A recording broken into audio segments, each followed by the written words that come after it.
माननीय सदस्यगण ओडिशा प्रगति पथरे द्रुत गति आगक चली आम समस्त आनंदर कथा।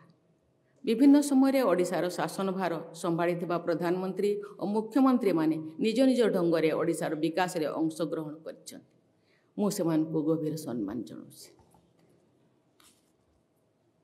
ओडिशार मुख्यमंत्री श्री मोहन चरण माझी अल्प दिनर कार्यकाल मध्य अनेक नुआ कार्यर शुभारंभ कर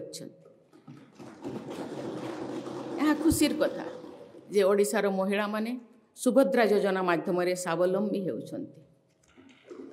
अनेक महिला सुभद्रा सहायता को उपयोग करी लक्षपति दीदी भाव में प्रतिष्ठा लाभ कर कृषि शिक्षा स्वास्थ्य आदिवासी और अन्य वंचित वर्गर उन्नति आवास विपर्यय परिचालन आदि क्षेत्र में विभिन्न योजना कार्यकारी करा जाउछि। ओडिशा तो चाष और चाषीर राज्य। धान किणा उपरे राज्य सरकार सब्सिडी देवा एक उत्तम पदक्षेप।